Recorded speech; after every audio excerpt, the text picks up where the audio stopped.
نحمده ونصلي على رسوله الكريم أما بعد أعوذ بالله من الشيطان الرجيم بسم الله الرحمن الرحيم ما آتاكم الرسول فخذوه وما نهاكم عنه فانتهوا صدق الله العظيم মিলাদুন নবী এবং ঈদে মিলাদুন নবী এই দুটি বিষয় এক নাকি ভিন্ন। আসুন আমরা সর্বপ্রথম ইসলামে ঈদের বিষয়টি এবং মিলাদুন নবীর বিষয়টি আলোচনা করি। বুখারী শরীফের হাদিস নম্বর 963, বুখারী শরীফের 963 নম্বর হাদিসে হযরত আব্দুল্লাহ ইবনে ওমর রাদিয়াল্লাহু তাআলা আনহু তিনি বলেন, আন আব্দুল্লাহ ইবনে ওমর রাদিয়াল্লাহু তাআলা আনহু কানা রাসূলুল্লাহ সাল্লাল্লাহু আলাইহি ওয়াসাল্লাম ওয়া আবু বকর ওয়া উমর ইউসাল্লুনাল ঈদাইন ক্বাবলাল খুতবা।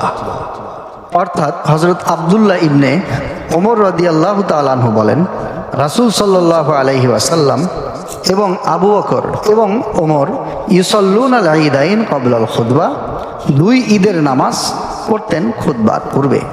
অর্থাৎ নবীজির যুগে, সাহাবায়ে কেরামের যুগে, তৎপরবর্তী যুগে, এমনকি 604 হিজরির আগ পর্যন্ত সকলেই ঈদ দুটি পালন করত।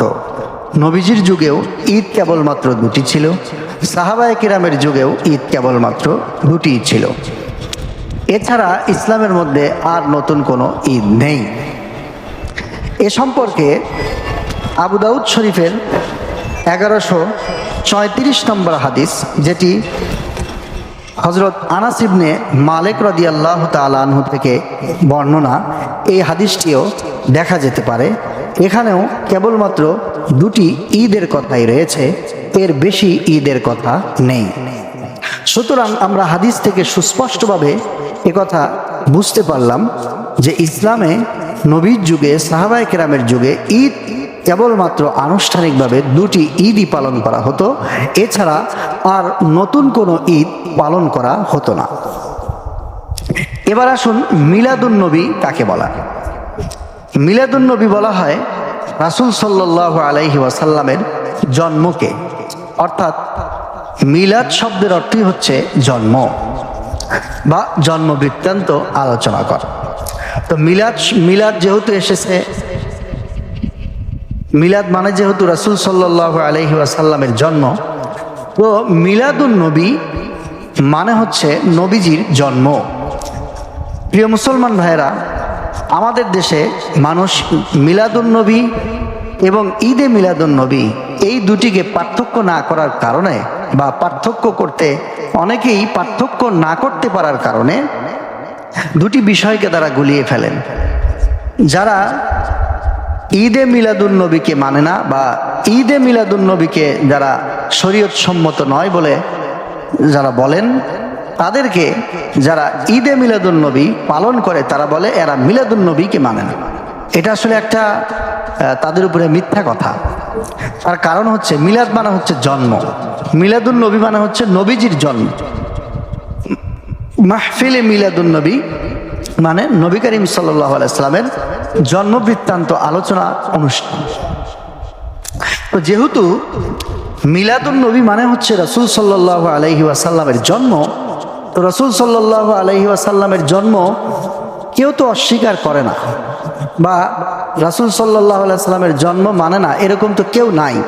বরং নবীর উম্মত যারা যে ঘরানারই হোক না কেন, সবাই তো রাসূল সাল্লাল্লাহু আলাইহি ওয়াসাল্লামের জন্মকে মানে। নবীজির জন্মকেই যদি না মানে তাহলে সে তার উপর কার উপরে ঈমান আনবে? দ্বিতীয় কথা হচ্ছে, যারা রাসূল সাল্লাল্লাহু আলাইহি ওয়াসাল্লামের শত্রু, নবীজির যারা সমালোচনা করেছেন, ইসলামের যারা সমালোচক, তারাও তো নবীজির জন্মকে মানে। এজন্য নবীজি সাল্লাল্লাহু আলাইহি ওয়াসাল্লাম পৃথিবীতে আগমন করেছেন, এটা তো দিবালোকের চেয়েও সুস্পষ্ট বিষয়। সুতরাং নবীজির ঈদে মিলাদুন নবী যারা মানে না, তাদেরকে যদি বলা হয় যে মিলাদুন নবী মানে না, তাহলে এই বিষয়টি একটি মূর্খতাপূর্ণ কথা হবে, এই বিষয়টা ঠিক হবে না। তার কারণ হচ্ছে মিলাদুন নবী এবং ঈদে মিলাদুন নবী এই দুটি বিষয় এক নয়। আচ্ছা, আমরা মিলাদুন নবী বুঝলাম যে মিলাদুন নবী মানে হচ্ছে রাসূল সাল্লাল্লাহু আলাইহি ওয়াসাল্লামের জন্ম বৃত্তান্ত বা রাসূল সাল্লাল্লাহু আলাইহি ওয়াসাল্লামের জন্ম। এখন ঈদে মিলাদুন নবী অর্থ কি? ঈদে মিলাদুন নবী অর্থ হচ্ছে রাসূল সাল্লাল্লাহু আলাইহি ওয়াসাল্লামের জন্মকে কেন্দ্র করে ঈদ উদযাপন করা। এখন রাসূল সাল্লাল্লাহু আলাইহি ওয়াসাল্লামের জন্ম হওয়ার কারণে শুধু আমরা কেন, সারা পৃথিবীর সকলেই খুশি, সারা পৃথিবীর সকলেই খুশি, সকল মুসলমান খুশি, সকল প্রাণীকুল খুশি, আসমান জমিন মাতোয়ারা। এই বিষয়টা তো কেউ অস্বীকার করে না। কিন্তু ঈদ একটি ইবাদত, ঈদ যেহেতু একটি ইবাদত, সুতরাং এই বিষয়টি আমাদের পরিষ্কার করতে হবে যে ইসলামের মধ্যে কোনো ইবাদত নিজের পক্ষ থেকে বাড়ানো যায় না, এবং যে সমস্ত ইবাদত রয়েছে সেই ইবাদতকে কারো পক্ষ থেকে কমানোও যায় না। রাসূলের যুগে ঈদ যেহেতু একটি ইবাদত, সুতরাং আমরা যদি আরেকটা ঈদ মানে আরেকটা ইবাদত যদি আমরা বাড়াতে চাই তাহলে আমরা এটা পারবো না, বরং এটা শরীয়ত প্রণেতার পক্ষ থেকে, আল্লাহ এবং তার রসুলের পক্ষ থেকেই এই বিষয়টা আমাদের কাছে ক্লিয়ার হতে হবে এবং এই বিষয়টা আমাদের কাছে আসতে হবে। বিষয়টা এভাবে বুঝুন যে রাসূল সাল্লাল্লাহু আলাইহি ওয়াসাল্লাম তার যুগে ইবাদত ছিল ঈদ নামক ইবাদত ছিল মাত্র দুটি। এখন আমরা যদি তৃতীয় আরেকটি করতে যাই এবং সেটি যদি স্বয়ং রাসূলুল্লাহ সাল্লাল্লাহু আলাইহি ওয়াসাল্লামের নামেও হয়, এরপরেও সেটার দলিল লাগবে, এরপরেও সেটার প্রমাণ লাগবে, এবং সেই প্রমাণটা লাগবে ওয়াজেহ এবং সুস্পষ্ট কোরআন এবং সুন্নাহ থেকে, এর বাইরে ভিন্ন কিছু থেকে নয়। সরাসরি কোরআন এবং সুন্নাহ থেকেই এর দলিল লাগবে। এখন আমরা এই বিষয়টা পরিষ্কারভাবে বুঝতে পারলাম যে রাসূল সাল্লাল্লাহু আলাইহি ওয়াসাল্লামের যুগে ঈদ ছিল মাত্র দুটি এবং ঈদ একটি ইবাদত, এবং যেহেতু ইবাদত, সুতরাং মানুষের পক্ষ থেকে বা অন্য কারো পক্ষ থেকে ইবাদতের মধ্যে বৃদ্ধি করা এটা সম্পূর্ণ একেবারে নাজায়েজ এবং সম্পূর্ণ একটা বাতিল এবং অবৈধ জিনিস। এজন্য এই উদাহরণটা আমরা এভাবেও দিতে পারি যে রাসূল সাল্লাল্লাহু আলাইহি ওয়াসাল্লামের যুগে বা তার মাধ্যমে নামাজের ঘোষণা কয় ওয়াক্ত হয়েছে? 5 ওয়াক্ত হয়েছে। সাহাবায়ে কেরামের যুগে ফরজ নামাজ 5 ওয়াক্তই সাহাবায়ে কেরাম পড়তেন, রাসূল সাল্লাল্লাহু আলাইহি ওয়াসাল্লাম পড়তেন। এখন কেউ যদি মনে করে নামাজ তো অনেক ভালো কাজ, নামাজ হচ্ছে আল্লাহ তাআলার সাথে বান্দার সম্পর্কের একটা অমোঘ মাধ্যম, সুতরাং এই নামাজ 5 ওয়াক্তের জায়গায় 6 ওয়াক্ত বানানো হোক, তাহলে পৃথিবীর কোনো মানুষ কি নামাজ 6 ওয়াক্ত মেনে নিবে? মেনে নিবে না। তার কারণ হচ্ছে ইবাদত যেটা রাসূল সাল্লাল্লাহু আলাইহি ওয়াসাল্লামের যুগে যে কয় ওয়াক্ত ছিল সেই কয় ওয়াক্তই থাকবে নামাজ, এর উপরে বৃদ্ধি করা যাবে না। শরীয়ত মানুষ বানাতে পারে না, বরং মানুষ শরীয়তের অনুগামী, শরীয়ত যেটা বলে সেটাই মানুষকে মানে আমল করতে হয় বা পালন করতে হয়। ঠিক ঈদও এরকমই। রাসূল সাল্লাল্লাহু আলাইহি ওয়াসাল্লামের যুগে ঈদ ছিল মাত্র দুটি, এটি একটি ইবাদত। সুতরাং আমরা যদি আরেকটা ঈদ, কেউ যদি আরেকটা ঈদ যদি অতিরিক্ত করতে চায় বা আরেকটা ঈদ যদি বানাতে চায় তাহলে এটা গ্রহণ হবে না। যেভাবে নামাজ যদি কেউ 6 ওয়াক্ত বানাতে যায় তাহলে সেটা গ্রহণ হবে না। তার কারণ ইবাদত নিজের পক্ষ থেকে বানানো যায় না। যারা ঈদে মিলাদুন্নবী পালন করেন আমরা তাদেরকে অত্যন্ত শ্রদ্ধার সাথে জানাতে চাই যে আপনারা ঈদে মিলাদুন্নবীকে আপনারা ইবাদত মনে করেন কিনা, ঈদকে আপনারা ইবাদত মনে করেন কিনা। যদি ইবাদত মনে করেন তাহলে রাসূলের যুগের অস্তিত্ব দেখান। এটাকে যদি আপনারা আনুষ্ঠানিকভাবে পালন করতে চান তাহলে সাহাবায়ে কেরামের যুগ থেকে এর আপনারা অস্তিত্ব দেখান, প্রমাণ দেখান। শুধুমাত্র কিয়াস করে বা অনুমান নির্ভর কিছু দলিল দিয়ে এটা তো হবে না। সুস্পষ্টভাবে এটা আপনাকে দেখাতে হবে যে এই ইবাদতটা রাসূল সাল্লাল্লাহু আলাইহি ওয়াসাল্লামের যুগে করা হয়েছে বা সাহাবায়ে কেরাম এটাকে এভাবে করতেন। আপনারা এই দলিলটা দেখাবেন। দ্বিতীয় হচ্ছে, আমরা যারা ঈদে মিলাদুন্নবীকে মিলাদুন্নবীকে ঈদ হিসেবে আমরা যারা পালন করি না, তারা কি রাসূল সাল্লাল্লাহু আলাইহি ওয়াসাল্লামকে আমরা ভালোবাসি না? এটি একটি অবান্তর কথা। ঈদে মিলাদুন্নবী পালন করা বা না করার পিছনে রাসূলকে মহব্বত করার কোনো শর্ত নেই। বিষয়টা এরকম নয় যে যারা ঈদে মিলাদুন্নবী পালন করে তারা রসুলকে ভালোবাসে, আর যারা ঈদে মিলাদুন্নবী পালন করে না তারা রসুলকে ভালোবাসে না। বিষয়টা এই মানদণ্ডটাও কোরআন সুন্নাহ থেকে নয়, বরং কোরআন সুন্নাহর মানদণ্ড কি? রাসূল সাল্লাল্লাহু আলাইহি ওয়াসাল্লাম সুস্পষ্ট বলেছেন হাদিস শরীফের মধ্যে, মান আহাব্বা সুন্নতি ফাকাদ আহাব্বানি, যে আমার আদর্শ, যে আমার সুন্নাতকে ভালোবাসে, যে আমার আদর্শকে ভালোবাসে, ফাকাদ আহাব্বানি, সে যেন আমাকেই ভালোবাসে। তো রাসূল সাল্লাল্লাহু আলাইহি ওয়াসাল্লামের ভালোবাসার মানদণ্ড নবীজি নিজেই দিয়েছেন, সেটা হচ্ছে রাসূল সাল্লাল্লাহু আলাইহি ওয়াসাল্লামের সুন্নাহ এবং রাসূল সাল্লাল্লাহু আলাইহি ওয়াসাল্লামের আদর্শকে ভালোবাসা, রাসূল সাল্লাল্লাহু আলাইহি ওয়াসাল্লামের আদর্শকে ফলো করা। সুতরাং এই জায়গায় একটি ভুল থিমের উপরে সারা পৃথিবীর মানুষকে, উপমহাদেশের মানুষকে ভাগ করে দেওয়া হচ্ছে। সেটা হচ্ছে যে আমাদের যারা সুন্নি ভাই আছে, যারা ঈদে মিলাদুন্নবী পালন করে, তারা এই বিষয়টা এভাবেই তারা কিন্তু মানুষকে বোঝানোর চেষ্টা করে যে রাসূলকে মহাব্বত করার জন্য দলিল লাগে না। হ্যাঁ, সর্বশেষ কথা এটা হচ্ছে ওনাদের, তারা এটা বলে থাকে যে আমরা রসুলকে ভালোবাসি, এই কারণে ঈদে মিলাদুন্নবী করি। হ্যাঁ, যারা রসুলকে ভালোবাসে না তারা ঈদে মিলাদুন্নবী করে না, ইত্যাদি ইত্যাদি। এগুলো একেবারে একটি বাতিল কথা। এগুলো এর উপরে ঈদে মিলাদুন্নবী করা না করার উপরে রসুলকে ভালোবাসার কোনো প্রশ্নই আসে না, এবং এটা দিয়ে উম্মতকে ভাগ করার কোনো মানে হয় না। তার কারণ নবীজি যেহেতু নিজেই বলেছেন, মান আহাব্বা সুন্নতি ফাকাদ আহাব্বানি, যে ব্যক্তি আমার সুন্নাহকে ভালোবাসে সে আমি রসুলকে ভালোবাসে। সুতরাং রসুলকে ভালোবাসার মানদণ্ড হচ্ছে কে কত বেশি রাসূল সাল্লাল্লাহু আলাইহি ওয়াসাল্লামের সুন্নাহকে আঁকড়ে ধরে এবং নবীজির আদর্শকে ফলো করে। যে যত বেশি রসুলের আদর্শকে ফলো করবে সে তত বেশি রসুল সাল্লাল্লাহু আলাইহি ওয়াসাল্লামকে ভালোবাসে। এবার আসি যে ঈদে মিলাদুন্নবী কিভাবে আবিষ্কার হলো এই বিষয়টা নিয়ে। ঈদে মিলাদুন্নবীর ইসলামের ইতিহাসে ঈদে মিলাদুন্নবীর অস্তিত্ব 604 হিজরি পর্যন্ত ছিল না।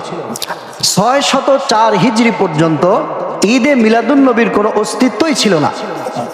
ইসলামের ইতিহাসের মধ্যে ঈদে মিলাদুন্নবীর কোনো অস্তিত্ব ছিল না। আমরা যখন এই কথা বলি তখন আমাদের কিছু ভাই তারা বলে থাকেন যে হযরত ইবনে আব্বাস সহ আরো কয়েকজন সাহাবীর হাদিস সম্পর্কে বা কিছু তাবির আসার তারা নিয়ে এসে তারা এটা দেখানোর চেষ্টা করেন বা এটা বোঝানোর চেষ্টা করেন যে আপনারা দেখুন 12ই রবিউল আউয়াল মাসে অথবা নির্দিষ্ট কোনো তারিখে, রবিউল আউয়াল মাসের নির্দিষ্ট একটা তারিখে সাহাবায়ে কেরাম, কিছু কিছু সাহাবীর বর্ণনা আছে, তাবির বর্ণনা আছে, তারা একত্রিত হয়ে তারা রাসূল সাল্লাল্লাহু আলাইহি ওয়াসাল্লামের জীবনে আলোচনা করেছে। রাসূল সাল্লাল্লাহু আলাইহি ওয়াসাল্লামের জীবনে আলোচনা করেছে। এখান থেকে তারা দলিল দেয় যে দেখুন তারা এই দিন একত্র হয়েছে, রাসূলের আলোচনা করেছে। ও ভাই, এটা তো মূলত তাদের ঈদের কোনো দলিল না। তার কারণ হচ্ছে যে সমস্ত রেওয়ায়েতগুলি তারা আনে, এই সমস্ত রেওয়ায়েতগুলি আমাদের সামনে রয়েছে, আপনারাও এই সমস্ত রেওয়ায়েতগুলি দেখতে পারেন। এই সমস্ত রেওয়ায়েতগুলির মধ্যে কোনোটার মধ্যে ঈদ শব্দ নাই। কোনোটা সহিহ রেওয়ায়েতের মধ্যে, এমনকি হাসান পর্যায়ের রেওয়ায়েতের মধ্যেও ঈদ শব্দটাই নাই। সর্বোচ্চ এটা প্রমাণ করা যায় যে তারা রাসূল সাল্লাল্লাহু আলাইহি ওয়াসাল্লামের জীবনী আলোচনা করেছেন। তো রাসূল সাল্লাল্লাহু আলাইহি ওয়াসাল্লামের জীবনী আলোচনা করা এটা ঈদের দলিল হয় কি করে? এটা তো কেউ অস্বীকার করে না যে রাসূল সাল্লাল্লাহু আলাইহি ওয়াসাল্লামের জীবনী আলোচনা অনুষ্ঠান হতে পারবে না, এটা তো কেউ অস্বীকার করে না। মিলাদুন্নবীর মাহফিল হবে, অর্থাৎ নবীজির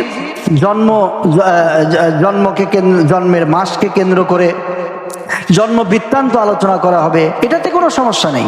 এটা তো সবাই স্বীকার করে বা এটা তো সবাই মানে, এটা বায়সে সওয়াব, এটা তো আমরা মনে করি যে এটা সওয়াবের কারণ।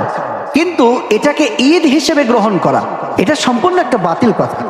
কারণ যে সমস্ত রেওয়ায়েত দেখিয়ে তারা দলিল দেন সহিহ অথবা হাসান, কোন রেওয়ায়েতের মধ্যে ঈদ শব্দটা নাই। এটা আপনারা খুঁজে দেখতে পারেন, আপনারাও চালিয়ে দেখতে পারেন। সুতরাং এগুলো তাদের দলিল নয়, এগুলো সম্পূর্ণ একটা তাদের মন গড়া একটা দাবি, এর পিছনে কোনো দলিল নাই। 604 হিজরি পর্যন্ত ইসলামের ইতিহাসে এই আপনার হচ্ছে ঈদে মিলাদুন্নবী এর কোনো অস্তিত্ব ছিল না। আমি কয়েকটা ভিডিওর মধ্যে দেখলাম যে তাদের কিছু লোকজন বলছে যে এই যে দেখুন ঈদে মিলাদুন্নবীর দলিল আমাদের কাছে আছে। তো ঈদে মিলাদুন্নবীর দলিল আছে, এটা ভালো কথা। তো দলিল কি? দলিল হচ্ছে বিভিন্ন হাদিসের কিতাবের মধ্যে বাবু মা জা ফি মিলাদিন নবী এই ধরনের অধ্যায় আছে, অর্থাৎ নবীজির জন্ম সংক্রান্ত যে সমস্ত হাদিস এসেছে সে সমস্ত হাদিসের অধ্যায়।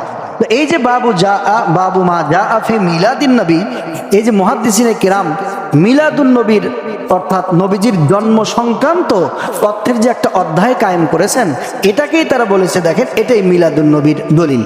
মিলাদুন নবীর দলিল দিয়ে আমরা কি করব? মিলাদুন নবীর দলিল তো সবাই জানে, বা মিলাদুন নবী তো আমরা সবাই এটাকে বিশ্বাস করি, কিন্তু তারা এই দলিলটা দেয়, তারা দলিল দিয়ে তারা বলে তারা এটা দলিল দিয়ে প্রমাণ করে ঈদে মিলাদুন নবী, অর্থাৎ তারা যেটা প্রমাণ করছে দলিলের মধ্যে সেই জিনিসটা নাই, তারা যেটা বুঝাচ্ছে মুহাদ্দিসিনে কেরাম সেটা বুঝাননি। তাহলে বিষয়টা পরিষ্কার হয়ে গেল যে আসলে এগুলো দলিল নয়, এগুলো হচ্ছে দলিলের নামে ভাউতাবাজি। অর্থাৎ মিলাদুন নবীর হাদিসগুলি দিয়ে তারা ঈদে মিলাদুন নবীর আপনার বিষয়টা প্রমাণ করতে চায়, অথচ বিষয় দুটি সম্পূর্ণ আলাদা। ঈদ একটি ইবাদত এবং একটা আনুষ্ঠানিক ইবাদত, আর মিলাদুন নবী মানে হচ্ছে নবীজির জন্ম। তো নবীজির জন্ম দিয়ে কি আপনি আপনার হচ্ছে ঈদে মিলাদুন নবী এটা কি প্রমাণ করা যায়? অর্থাৎ দাবি এবং দলিল এর মধ্যে তাতাবুক নাই, এর মধ্যে কোনো মিল নাই, অমিল। এই জন্য ইসলামের ইতিহাসে 604 হিজরি পর্যন্ত ঈদে মিলাদুন নবীর কোনো প্রকারের অস্তিত্ব ছিল না। আচ্ছা, এ সম্পর্কে আপনারা সুস্পষ্ট ধারণা রাখতে পারেন এবং বিশ্বাস করতে পারেন। এখন কেউ যদি মিলাদুন নবীর বিষয়টি প্রমাণ করতে চায় তাহলে কোনোদিন সম্ভব নয়। যারা এ সম্পর্কে বলে মিডিয়ার মধ্যে এসে যে আমাদের কাছে দলিল আছে, আমাদের কাছে অমুক দলিল আছে, আসলে এই দলিলগুলি হচ্ছে হাকিকত আমি আপনাদেরকে বললাম আছে মিলাদুন নবীর কথা, নবীজির জন্ম সংক্রান্ত তথ্যের কথা, আর তারা এটাকে দলিল বানিয়েছে ঈদে মিলাদুন নবী, যেটা সম্পূর্ণ একটা বাতিল কথা। আচ্ছা, কে আবিষ্কার করলো সর্বপ্রথম? প্রথম আবিষ্কার করেছে মুজাফফর উদ্দিন কাউকারি, বাদশাহ মুজাফফর উদ্দিন কাউকারি ইরাকের মসুল শহরে 604 হিজরিতে আনুষ্ঠানিকভাবে একজন আলেম যার নাম হচ্ছে আবুল খাত্তাব ওমর ইবনে দেহিয়া, এই আবুল খাত্তাব ওমর ইবনে দেহিয়ার মাধ্যমে বাদশাহ সাইদ উদ্দিন কাউকারি, মুজাফফর উদ্দিন কাউকারি, তিনি ইরাকের মসুল শহরে আবুল খাত্তাব ওমর ইবনে দেহিয়ার মাধ্যমে 604 হিজরিতে সর্বপ্রথম ঈদে মিলাদুন নবীর আনুষ্ঠানিকভাবে প্রকাশ করেন বা আনুষ্ঠানিকতা শুরু করেন। তাহলে এখানে একটা জিনিস পরিষ্কার যে এই ঈদে মিলাদুন নবীর অস্তিত্বটা 604 হিজরি পর্যন্ত ছিল না। 604 হিজরি পরে বাদশাহ মুজাফফর উদ্দিন কাউকারি তার একজন আলেম, তার অনুগত একজন আলেম যার নাম হচ্ছে আবুল খাত্তাব ওমর ইবনে দেহিয়া, এই আবুল খাত্তাব ওমর ইবনে দেহিয়ার মাধ্যমে এই কাজটা সর্বপ্রথম আনুষ্ঠানিকভাবে শুরু করেন। তাহলে তারা যে জিনিসটা শুরু করেছে বা যে জিনিসটা আমাদের মুসলিম উম্মার উপরে চাপিয়ে দেওয়ার চেষ্টা করছে, সেই জিনিসটা 600 হিজরি পর্যন্ত ছিলই না।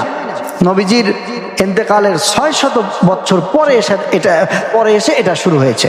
তাহলে এখন এবার আরো ভালো রকম ভাবে বোঝার চেষ্টা করুন, যারা বলে যে রাসূল সাল্লাল্লাহু আলাইহি ওয়াসাল্লামের ঈদে মিলাদুন নবী যারা মানে না, তারা হচ্ছে রাসূল সাল্লাল্লাহু আলাইহি ওয়াসাল্লামকে মহব্বত করে না। তাহলে তাদের কাছে আমার একটা প্রশ্ন, সেই প্রশ্নটি হচ্ছে আপনারা 600 বছর পর্যন্ত যারা মুসলিম ছিলেন তারা তো কেউ ঈদে মিলাদুন নবীকে পালন করে নাই, এর আনুষ্ঠানিকভাবে ঈদে মিলাদুন নবীকে কেউ পালন করে নাই, জশ্নে জুলুস বের করে নাই, আনন্দ বিছেল তো কেউ বের করে নাই, ঈদ হিসেবে তো পালন করে নাই। আপনারা যেভাবে পালন করেন, তা আপনারা যেভাবে নবীজির জন্মদিনকে ঈদ হিসেবে পালন করেন, এভাবে পালন না করলে যদি নবীজির মহব্বত তার অন্তরে না থাকে, হ্যাঁ, এভাবে পালন না করলে যে সে যদি নবীর আশেক না হয়, আশেকে নবী না হয়, তাহলে সাহাবায়ে কেরাম তারা কি নবীর আশিক ছিলেন না? তাবেঈন তারা কি নবীর আশিক ছিলেন না? বরং আল্লাহ রাসূল সাল্লাল্লাহু আলাইহি ওয়াসাল্লাম বলেন খায়রুল কুরুনি কারনি সুম্মাল্লাযীনা ইয়ালুনাহুম সুম্মাল্লাযীনা ইয়ালুনাহুম, আমার যুগ, তারপরের যুগ এবং তারপরের যুগ, সাহাবীদের যুগ, তাবেঈনদের যুগ, তাবেঈনদের যুগ, এই 3 যুগ এবং আইম্মায়ে মুজতাহিদিনের যুগ, সালফে সালিহিনের যুগ, 600 বছর পর্যন্ত এই আইম্মায়ে মুজতাহিদিন, সালফে সালিহিন, বুজুর্গ, এরপরে আপনার তাবেঈন, তাবেঈন, সাহাবা, তারা তো কেউ ঈদে মিলাদুন্নবী আপনাদের মতো আনুষ্ঠানিকভাবে পালন করে নাই। তাহলে তারা কি রসুলকে মহব্বত করে না? তারা কি রসুল সাল্লাল্লাহু আলাইহি ওয়াসাল্লামকে ভালোবাসে না? এই প্রশ্নের জবাব আপনার বিবেকের কাছে আপনি পেয়ে যাবেন। সম্মানিত দর্শক শ্রোতা বন্ধুগণ, আজকে যে বিষয়ে আপনাদের সামনে আলোকপাত করলাম সেটা হলো মিলাদুন্নবী এবং ঈদে মিলাদুন্নবী এক নাকি ভিন্ন। আপনাদেরকে তথ্য প্রমাণের মাধ্যমে এতক্ষণ আমি বোঝানোর চেষ্টা করলাম যে দুটি সম্পূর্ণ আলাদা জিনিস। ঈদ মানে হচ্ছে একটা আনুষ্ঠানিক ইবাদত, যেরকমটা ঈদ কোরবানির ঈদ এবং যেরকমটা রোজার ঈদ, এটা আমাদের ভাষায়, তাছাড়া কোরআন হাদিসের ভাষায় ঈদ উল ফিতর এবং ঈদ উল আজহা। ঈদ এটি একটি পরিভাষা। ঈদ বলতে আমরা কোরবানির ঈদ এবং ঈদ বলতে আমরা ঈদ উল ফিতর, এই দুটিকেই বোঝানো হয়। এছাড়া অন্য কোনো খুশিকে ঈদ হিসেবে কিন্তু ব্যবহার করা হয় না। ইসলামের পরিভাষা হিসেবে এই দুটি ব্যবহার করা হয় এবং এই ঈদ নিঃসন্দেহে একটি ইবাদত। প্রশ্ন, রাসূল সাল্লাল্লাহু আলাইহি ওয়াসাল্লামের জন্মদিনকে ঈদ বলা যাবে কিনা? দেখুন, রাসূল সাল্লাল্লাহু আলাইহি ওয়াসাল্লামের জন্মদিনে, রাসূল সাল্লাল্লাহু আলাইহি ওয়াসাল্লামের আগমনে অবশ্যই আমরা খুশি, বহুত খুশি এবং সারা জাহান খুশি। কিন্তু এটিকে ঈদ হিসেবে নামকরণ রাসূল সাল্লাল্লাহু আলাইহি ওয়াসাল্লাম করেননি এবং ঈদ হিসেবে উদযাপন করার কথা রাসূল সাল্লাল্লাহু আলাইহি ওয়াসাল্লাম এবং কোরআন এটাকে বলেনি। সুতরাং আমরাও এটাকে সরাসরি ঈদ বলবো না, সরাসরি এটাকে আমরা ঈদ শব্দ দ্বারা তাবির করব না বা ব্যাখ্যা করব না, যেহেতু রাসূল সাল্লাল্লাহু আলাইহি ওয়াসাল্লাম নিজেই এটা করেননি। দ্বিতীয় হচ্ছে মিলাদুন্নবী। মিলাদুন্নবী কি? মিলাদুন্নবী মানে হচ্ছে জন্ম। মিলাদুন্নবী মানে যেহেতু রাসূল সাল্লাল্লাহু আলাইহি ওয়াসাল্লামের জন্ম, এটা সবাই স্বীকার করে। আর ঈদ মানে যেহেতু একটা আনুষ্ঠানিক ইবাদত, তো রাসূল সাল্লাল্লাহু আলাইহি ওয়াসাল্লামের জন্মকে কেন্দ্র করে আনুষ্ঠানিক ইবাদতের আনুষ্ঠানিকতা পালন করা, এই জিনিসটা, এটাকেই বলা হয় ঈদে মিলাদুন্নবী। আর রাসূল সাল্লাল্লাহু আলাইহি সাল্লামের জন্মকে বলা হয় মিলাদুন্নবী। সুতরাং মিলাদুন্নবী এবং ঈদে মিলাদুন্নবী এই দুটি একেবারে ভিন্ন। মিলাদুন্নবী মানে রাসূল সাল্লাল্লাহু আলাইহি সাল্লামের জন্ম, আর ঈদে মিলাদুন্নবী মানে রাসূল সাল্লাল্লাহু আলাইহি সাল্লামের জন্মকে কেন্দ্র করে কোরবানির যেরকম ঈদ, তারপরে রোজার যেরকম ঈদ, ওই রকম একটা আনুষ্ঠানিকতা তৈরি করা, এটাই হচ্ছে ঈদে মিলাদুন্নবী। এই দুটি জিনিস সম্পূর্ণ ভিন্ন। এবং এটাও জানলাম যে এই ঈদে মিলাদুন্নবীর এই ধারণাটা সর্বপ্রথম এসেছে 604 হিজরিতে। এর আগে এর ধারণাটা ছিল না, এর আনুষ্ঠানিকতা ছিল না। এই কারণেই আমরা এর থেকে মানুষকে সতর্ক করার চেষ্টা করি যে নিশ্চয়ই এটি একটি বিদআত, নিশ্চয়ই দিনের মধ্যে এটি একটি অতিরঞ্জনের শামিল। এই কারণে আমাদের দায়িত্ব এবং কর্তব্য হচ্ছে রাসূল সাল্লাল্লাহু আলাইহি ওয়াসাল্লাম তার দিনকে যেভাবে রেখে গিয়েছেন, রাসূলের প্রকৃত অনুসারী হয়ে থাকলে দিনকে সেভাবেই রাখা। এবং আর এই বিষয়টি, অর্থাৎ রাসূল সাল্লাল্লাহু আলাইহি ওয়াসাল্লামের বিষয়টি খুব সেনসিটিভ এবং জটিল হওয়ায় এবং আবেগের জায়গা হওয়ায় তারা সহজে মানুষকে কথা বলে বেড়ায় যে রাসূল সাল্লাল্লাহু আলাইহি ওয়াসাল্লামের জন্মতে আমরা কি খুশি হব না? আরে ভাই, খুশি হতে তো কেউ নিষেধ করেনি, কিন্তু আপনি এটাকে ইসলামের অন্য দুটি ঈদের মতো আনুষ্ঠানিকতা দান করে নির্দিষ্ট কিছু কাজকর্ম বা নির্দিষ্ট কিছু পন্থা তৈরি করবেন, এটা তো হতে পারে না। এটা তো একটা ইবাদত। সুতরাং ইবাদতের সম্পূর্ণ ডিটেইলস রাসূল সাল্লাল্লাহু আলাইহি ওয়াসাল্লাম এবং আল্লাহর থেকে আসতে হবে। তো আমরা এটা রাসূলের মহব্বতের কারণেই, রাসূলের দিনকে অবিকৃত রাখার কারণেই আমরা এটা থেকে নিজেরাও বেঁচে থাকি এবং আমরা উম্মাহকে সতর্ক করি। দ্বিতীয় বিষয় হচ্ছে যে আমাদের কি করা উচিত। আমাদের রাসূল সাল্লাল্লাহু আলাইহি ওয়াসাল্লামের সুন্নাহকে, জীবন আদর্শকে, রাসূল সাল্লাল্লাহু আলাইহি ওয়াসাল্লামের আনিত দিনকে, আদর্শকে আঁকড়ে ধরা উচিত। রাসূল সাল্লাল্লাহু আলাইহি ওয়াসাল্লামের মহব্বতে বেশি বেশি দরুদ শরীফ পড়া উচিত এবং রাসূল সাল্লাল্লাহু আলাইহি ওয়াসাল্লামের এই দিনকে, তার আদর্শকে বিশ্বময় ছড়িয়ে দেওয়ার ফিকির করা উচিত। আল্লাহ পাক রব্বুল আলামিন আমাদের সকলকে বোঝার, আমল করার তৌফিক দান করুন। আসসালামু আলাইকুম ওয়া রাহমাতুল্লাহি ওয়া বারাকাতুহু।